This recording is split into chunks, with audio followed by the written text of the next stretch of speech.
അടുത്തതായി നമ്മൾ പഠിക്കുന്നത് സ്യൂഡോ ഫസ്റ്റ് ഓർഡർ റിയാക്ഷൻസിനെ പറ്റിയിട്ടാണ്. എന്താണ് സ്യൂഡോ ഫസ്റ്റ് ഓർഡർ റിയാക്ഷൻസ്? അതിൻ്റെ പേര് കേൾക്കുമ്പോൾ തന്നെ മനസ്സിലാവും അവ ആക്ച്വലി ഫസ്റ്റ് ഓർഡർ അല്ല, എന്നാൽ അവ ചില കണ്ടീഷൻസിൽ ഫസ്റ്റ് ഓർഡർ റിയാക്ഷൻസ് ആയിട്ട് കാണിക്കുന്നു. അത്തരം റിയാക്ഷൻസിനെയാണ് സ്യൂഡോ ഫസ്റ്റ് ഓർഡർ റിയാക്ഷൻസ് എന്ന് വിളിക്കുക. The reactions which are not actually first order but they behave so due to the altered conditions are called pseudo first order reactions. ചില റിയാക്ഷൻസ് നമ്മൾ നോക്കിക്കഴിഞ്ഞ് കഴിഞ്ഞാൽ actually അവ ഫസ്റ്റ് ഓർഡർ റിയാക്ഷൻ അല്ലെങ്കിൽ കൂടി conditions മാറുന്നതിനനുസരിച്ച് ചിലപ്പോഴൊക്കെ അവ ഫസ്റ്റ് ഓർഡർ റിയാക്ഷൻസ് ആയിട്ട് ബിഹേവ് ചെയ്യുന്നു. അത്തരം റിയാക്ഷൻസിനെയാണ് സ്യൂഡോ ഫസ്റ്റ് ഓർഡർ റിയാക്ഷൻസ് എന്ന് വിളിക്കുക. ഇങ്ങനെയുള്ള റിയാക്ഷൻസിന് ഒരു പ്രത്യേകത കൂടിയുണ്ട്. In such chemical reaction between two substances one reactant is present in large or excess quantity. ഇത്തരത്തിലുള്ള റിയാക്ഷനുകളുടെ ഒരു പ്രത്യേകത എന്ന് പറയുന്നത് രണ്ട് റിയാക്റ്റൻറ്റുകൾ റിയാക്ട് ചെയ്ത് പ്രൊഡക്റ്റ് ഉണ്ടാകുന്ന ഒരു കെമിക്കൽ റിയാക്ഷൻ ആണെങ്കിൽ അതിലെ ഒരു റിയാക്റ്റൻറ്റ് മറ്റ് റിയാക്റ്റൻറ്റിനെ അപേക്ഷിച്ച് കൂടുതൽ, വളരെയധികം കൂടുതൽ ക്വാണ്ടിറ്റി അല്ലെങ്കിൽ എക്സസ് ക്വാണ്ടിറ്റി ആയിട്ട് കാണപ്പെടുന്നു. ഇതാണ് സ്യൂഡോ ഫസ്റ്റ് ഓർഡർ റിയാക്ഷൻ്റെ ഒരു പ്രത്യേകത. ഇവയ്ക്കുള്ള എക്സാമ്പിൾസ് ഏതൊക്കെയാണ്? സ്യൂഡോ ഫസ്റ്റ് ഓർഡർ റിയാക്ഷൻസിനുള്ള എക്സാമ്പിൾസ് നോക്കാം. അതിനായിട്ട് നമ്മൾ കൺസിഡർ ചെയ്യുന്നത് ആദ്യത്തെ example 0.01 mole of ethyl acetate is hydrolysed with 10 moles of water. ഇവിടെ ഈഥൈൽ അസിറ്റേറ്റിൻ്റെ ഹൈഡ്രോളിസിസ് ആണ് നമ്മൾ കൺസിഡർ ചെയ്യുന്നത്. ഓൾറെഡി നമ്മൾ നേരത്തെ പറഞ്ഞ പോലെ തന്നെ ഒരു സ്യൂഡോ ഫസ്റ്റ് ഓർഡർ റിയാക്ഷൻ ഒരു പ്രത്യേകതയുണ്ട്. എന്താണ്? രണ്ട് റിയാക്റ്റൻസ് ഉണ്ട് എന്നുണ്ടെങ്കിൽ അതിലൊരു റിയാക്റ്റൻറ്റ് മറ്റൊരു റിയാക്റ്റൻറ്റിനെ അപേക്ഷിച്ച് കൂടുതൽ, വളരെ കൂടുതൽ ക്വാണ്ടിറ്റി പ്രസൻ്റ് ആയിരിക്കും. അത് തന്നെയല്ലേ ഇവിടെയും പറഞ്ഞിട്ടുള്ളത്. നോക്കൂ, ഈഥൈൽ അസിറ്റേറ്റിൻ്റെ കോൺസെൻട്രേഷൻ 0.01 മോൾ, വളരെ കുറവ്. എന്നാൽ അടുത്ത റിയാക്റ്റൻ്റ് ആയിട്ടുള്ള വാട്ടർ മോളിക്യൂളിൻ്റെ കോൺസെൻട്രേഷൻ ഒരുപാട് കൂടുതൽ, അതായത് 10 മോൾസ്. ഇവ തമ്മിൽ റിയാക്ഷൻ നടക്കുന്നു. ഒരു ആസിഡിൻ്റെ പ്രസൻസിലാണ് റിയാക്ഷൻ നടക്കുന്നത്. റിയാക്ഷൻ നടന്നതിന് ശേഷം രണ്ട് പ്രൊഡക്റ്റുകൾ ഫോം ചെയ്യുന്നു. ആദ്യത്തെ പ്രൊഡക്റ്റ് എഥനോയിക് ആസിഡും അടുത്ത പ്രൊഡക്റ്റ് എഥനോളുമാണ്, അല്ലേ? അപ്പോൾ ഇങ്ങനെ രണ്ട് പ്രൊഡക്റ്റുകൾ ഫോം ചെയ്യുന്ന റിയാക്ഷനാണ് നമ്മൾ കൺസിഡർ ചെയ്തിരിക്കുന്നത്. ആദ്യം തന്നെ ടൈം t = 0 എന്ന് പറയുന്ന ടൈമിൽ റിയാക്റ്റൻസ് മാത്രമേ ഉള്ളൂ, അല്ലേ? പ്രൊഡക്റ്റുകളൊന്നും ഫോം ചെയ്ത് തുടങ്ങിയിട്ടില്ല. അപ്പോൾ time t = 0 concentration of ethyl acetate is 0.01 മോളും കോൺസെൻട്രേഷൻ ഓഫ് വാട്ടർ ഈസ് 10 മോളുമാണ്. അതിനുശേഷം റിയാക്ഷൻ നടക്കുന്നു. അറ്റ് ടൈം t നമ്മൾ കൺസിഡർ ചെയ്യുകയാണെങ്കിൽ ഈഥൈൽ അസിറ്റേറ്റിൻ്റെ കോൺസെൻട്രേഷൻ 0 ആയിട്ടാണ് രേഖപ്പെടുത്തിയിട്ടുള്ളത്. എന്താണ് അതിനർത്ഥം?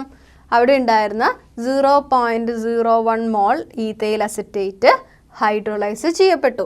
എത്ര എമൗണ്ട് വാട്ടർ വേണ്ടി വന്നു ഹൈഡ്രോളിസിന്? നോക്കൂ, ഇവിടെ നമുക്ക് കാണാം 9.99 മോൾ വാട്ടർ അവിടെ ബാക്കിയുണ്ട്. അതിൻ്റെ അർത്ഥം എന്താണ്?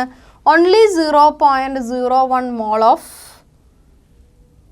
Water is used for the hydrolysis. അത്രയും കുറച്ച് എമൗണ്ട് വാട്ടർ മാത്രമേ അവിടെ ആവശ്യമായിട്ട് വന്നുള്ളൂ.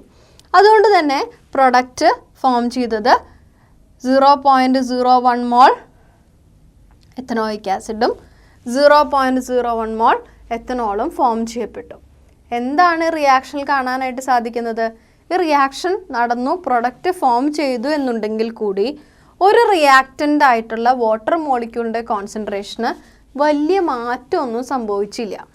അതുകൊണ്ട് തന്നെ നമ്മൾ ഇത്തരത്തിലുള്ള റിയാക്ഷൻസിൻ്റെ റേറ്റ് കൺസിഡർ ചെയ്യുമ്പോൾ കോൺസെൻട്രേഷൻ കുറയാതെ എക്സിസ്റ്റ് ചെയ്യുന്ന ആ ഒരു റിയാക്റ്റൻറ്റിനെ നമ്മൾ റേറ്റിൽ കൺസിഡർ ചെയ്യുന്നില്ല. നമുക്ക് അതുകൊണ്ട് തന്നെ ഈ ഒരു റിയാക്ഷൻ റേറ്റ് എങ്ങനെ പറയാം നോക്കൂ. സാധാരണയായിട്ട് rate is equal to K dash into concentration of ethyl acetate into concentration of water എന്ന് എഴുതാം. എന്നാൽ the concentration of water is taken as constant because 10 mole ഉണ്ടായിരുന്നത് ഇപ്പോഴും 9.99 മോൾ എക്സിസ്റ്റ് ചെയ്യുന്നുണ്ട്.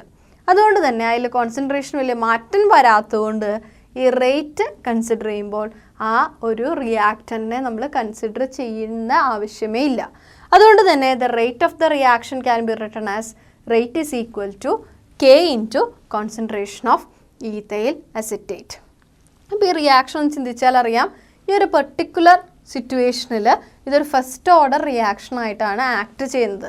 എന്നാൽ ആക്ച്വലി ഇതൊരു ഫസ്റ്റ് ഓർഡർ റിയാക്ഷൻ ആണോ? അല്ല. എന്തുകൊണ്ടാണ്? ഇവിടെ 2 റിയാക്ടൻസ് ഇവിടെ റിയാക്ഷൻ നടക്കുന്നുണ്ട്. എന്നാൽ ഈ ഒരു കണ്ടീഷനിൽ ഇതൊരു ഫസ്റ്റ് ഓർഡർ റിയാക്ഷൻ ആയിട്ട് ആക്ട് ചെയ്യുന്നു. So this is an example for pseudo first order reaction.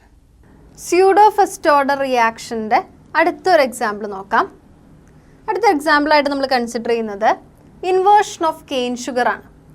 Cane ഷുഗറിനെ ഹൈഡ്രോലൈസ് ചെയ്ത് ഒരു ആസിഡ് ഹൈഡ്രോലൈസ് ചെയ്ത് ഗ്ലൂക്കോസും ഫ്രക്ടോസുമായി മാറുന്ന റിയാക്ഷൻ.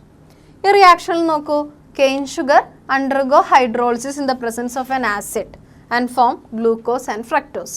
ഇവിടെയും കെയിൻ ഷുഗറിൻ്റെ കോൺസെൻട്രേഷൻ വളരെ കുറവും വാട്ടറിൻ്റെ കോൺസെൻട്രേഷൻ വളരെ കൂടുതലുമാണ്.